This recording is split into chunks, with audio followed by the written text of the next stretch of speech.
صلی اللہ تعالیٰ علیہ وسلم پڑھی اللہم صلی علی سیدنا و مولانا محمد فی اول کلامنا اللہم صلی علی سیدنا و مولانا محمد فی اوسط کلامنا اللہم صلی علی سیدنا و مولانا محمد فی آخری کلامنا۔ میرے پیارے آقا صلی اللہ علیہ وسلم پیارے دیوانہ، ابھی جو ہم نے درود شریف پڑھا اس کی فضیلت میں آتا ہے کہ جو بندے مومن اس درود شریف کو صبح کے وقت پڑھے تو شام ہونے تلک اور شام کے وقت پڑھے تو صبح ہونے تلک فرشتے بندے مومن کے نام اعمال میں مسلسل درود پاک پڑھنا صاحب لکھ رہتے ہیں۔ پڑھیں گے انشاءاللہ تعالیٰ اور ساتھ بھی دیں گے انشاءاللہ تعالیٰ۔ پڑھیں صلی اللہ علیہ یا رسول اللہ وسلم علیک یا حبیب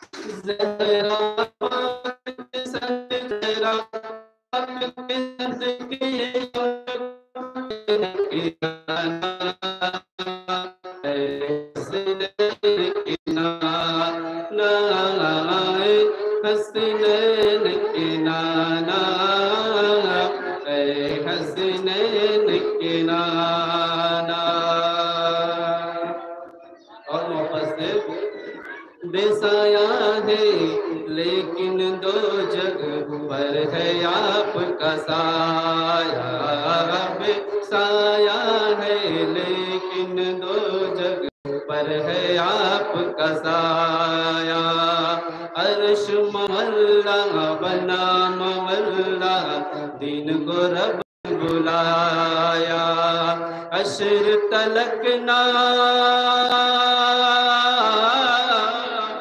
حشر تلک نہ ہوگا کسی کا، حشر تلک نہ ہوگا کسی کا ایسا نہ جانا ہے، حسنین کے نانا مل کر بولو اے حسنین کے نانا ہے، حسنین کے نانا اے حسنین کے نانا۔ اور محبت سے آپ کے در کا ہوں میں بھکاری، آپ ہیں میرے داتا، آپ کے در کا ہوں میں بھکاری، آپ ہیں میرے داتا، سارے رشتے ناتوں سے ہے اپنا پیارا ناتا، آپ تو ہیں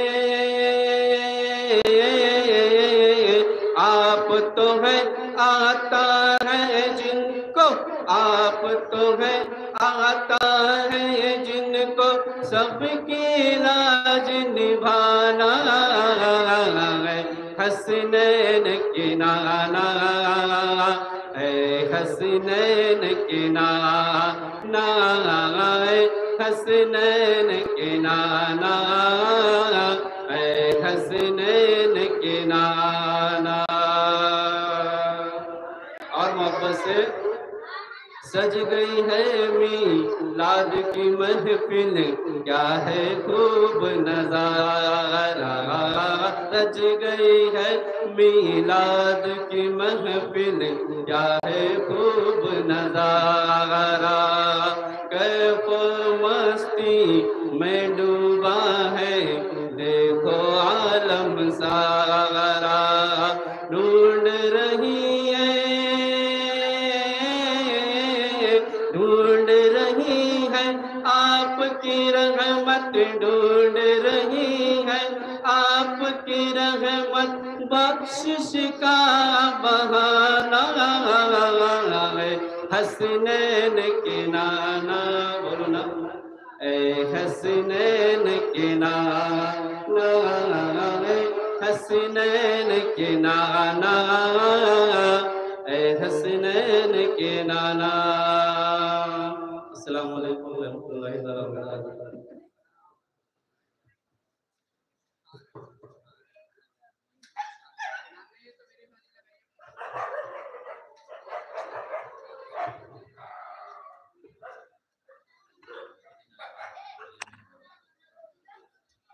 ماشاءاللہ سبحان اللہ۔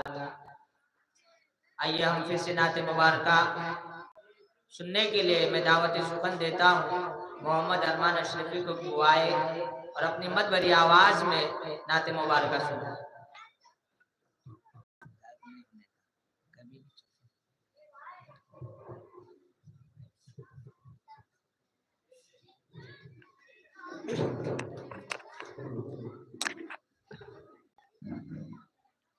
السلام علیکم ورحمۃ اللہ تعالی وبرکاتہ۔ نعت و منقبت سنانے سے پہلے ایک بار جھوم کر آواز بلند اور دربار میں جی اللہم صلی علی سیدنا و شفیعنا و نبینا مولانا محمد بارک وسلم صلی اللہ علیہ وسلم علیہ یا رسول اللہ صلی اللہ علیہ وسلم۔ کہہ اٹھے زمین کربلا،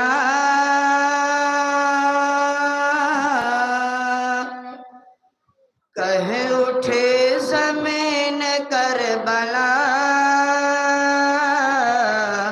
آ گئے حسین آ گئے، آ گئے حسین آ گئے، کہہ اٹھے زمین کربلا،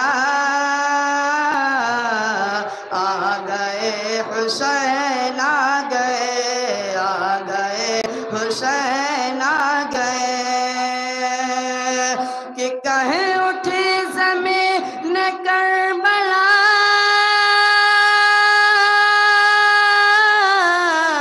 آ گئے حسین آ گئے، آ گئے حسین آ گئے، تو ظلم کا کریں گے خاتمہ،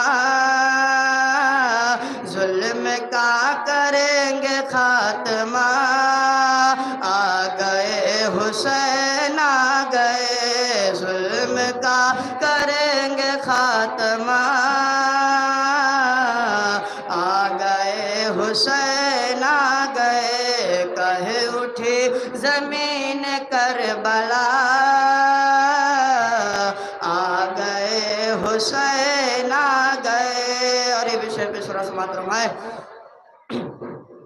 گھر کا گھر لٹانے کے لیے، دین کو بچانے کے لیے، گھر کا گھر لٹانے کے لیے، دین کو بچانے کے لیے، گھر کا گھر لٹانے کے لیے، دین کو بچانے کے لیے، دین کو بچانے کے لیے، تو کربلا کی ریت پر سہا، کربلا کی ریت پر سہا، آ گئے حسین آ گئے، کربلا کی ریت پر سہا، آ گئے حسین آ گئے، کہہ اٹھی زمین کربلا، آ گئے حسین آ گئے۔ اور آخری شعر پہ سورہ سماعت فرمائے، ساتھ میں ہے مصطفیٰ کا پیار، ہاتھ میں علی کی ذوالفقار، ساتھ میں ہے مصطفیٰ کا پیار، ہاتھ میں علی کی ذوالفقار، ساتھ میں ہے مصطفیٰ کا پیار، ہاتھ میں علی کی ذوالفقار، ہاتھ میں علی کی ذوالفقار، یزیدیت کا ہوگا خاتمہ، یزیدیت کا ہوگا خاتمہ آ گئے حسین آ گئے آ گئے حسین آ گئے کہے اٹھے زمین کربلا آ گئے حسین آ گئے ظلم کا کریں گے خاتمہ آ گئے حسین آ گئے السلام علیکم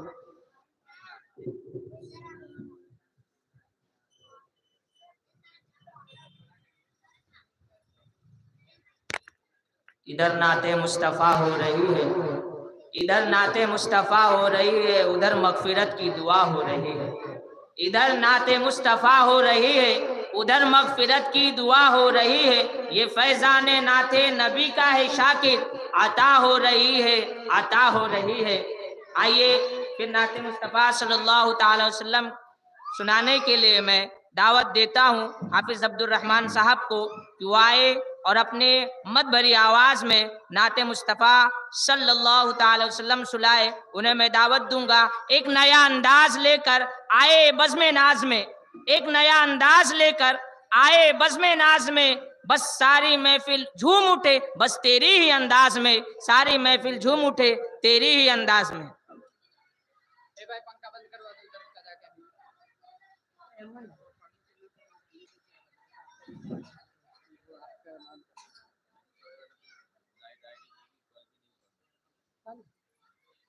آواز نہیں آ رہی تو پڑھیں گے کیا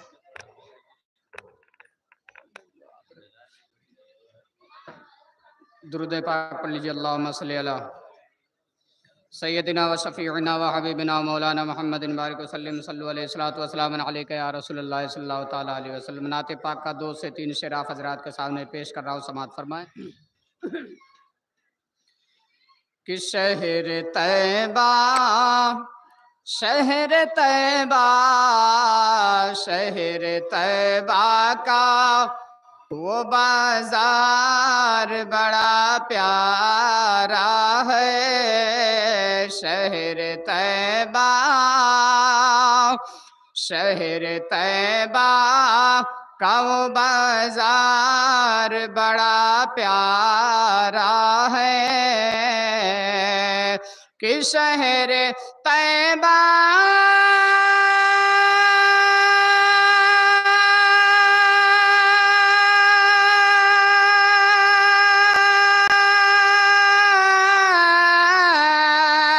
شہر طیبہ کا وہ بازار بڑا پیارا ہے شہر طیبہ کا وہ بازار بڑا پیارا ہے ہم غلاموں کا خریدار بڑا پیارا ہے ہم غلاموں کا خریدار بڑا پیارا ہے اور یہ بے شرم ملاحظہ فرمائیں کہ روز کہتی ہے مدینے میں اتر کے جنت کہ روز کہتی ہے مدینے میں اتر کے جنت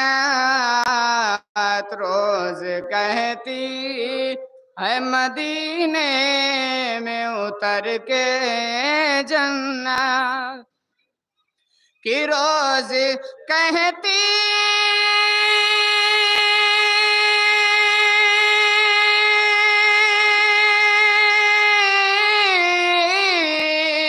روز کہتی ہے مدینے میں اتر کے جنت روز کہتی ہے مدینے میں اتر کے جنت فرمایا کیا کہ یا نبی آپ کا دربار بڑا پیارا ہے، یا نبی آپ کا دربار بڑا پیارا ہے،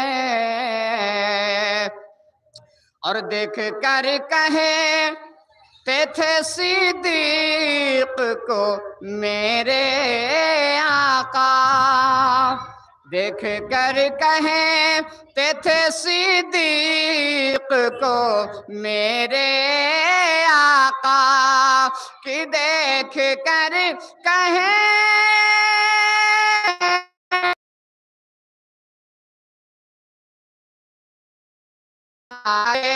میرا یار بڑا ہے،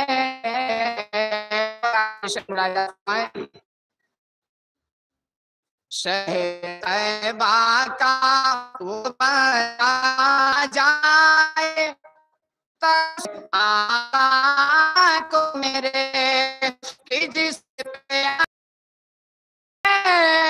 رب کو وہ گناہگار کو، وہ گناہگار بڑا پیارا ہے، شہر طیبہ کا وہ بازار بڑا پیارا ہے۔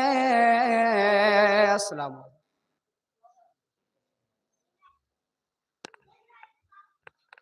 ماشاءاللہ، سبحان اللہ۔ ابھی ہم مدینے کی گلیوں کا سیر کر رہے تھے، آئیے ہم سب جس گھڑی کا انتظار کرتے ہیں وہ گھڑی ہمارے سامنے آ گئی۔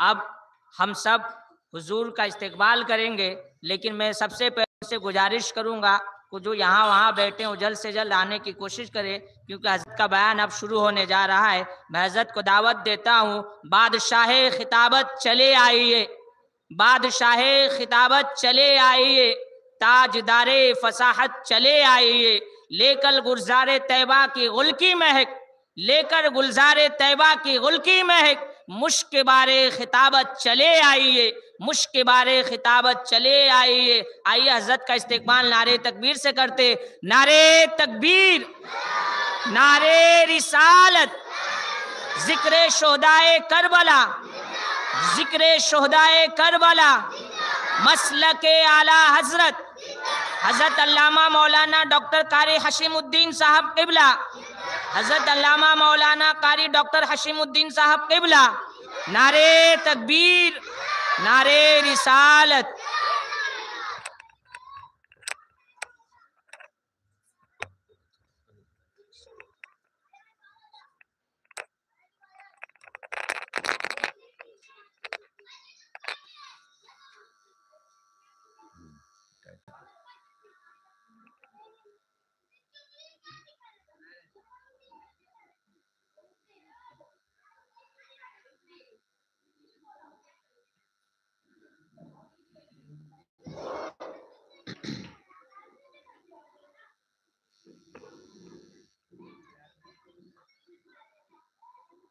برادران اسلام و معزز سامعین کرام، پردے میں بیٹھ کر سننے والی خواتین اسلام، السلام علیکم ورحمۃ اللہ وبرکاتہ۔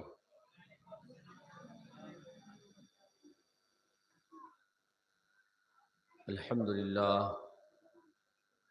للہ رب العالمین والعاقبۃ للمتقین، والصلاة والسلام على اشرف الانبیاء والمرسلین وعلى آلہ واصحابہ اجمعین، اما بعد، فاعوذ باللہ من الشیطان الرجیم، بسم اللہ الرحمن الرحیم، والذی جاء بالصدق وصدق به اولئک هم المتقون۔ آمنت باللہ، صدق اللہ مولانا العظیم،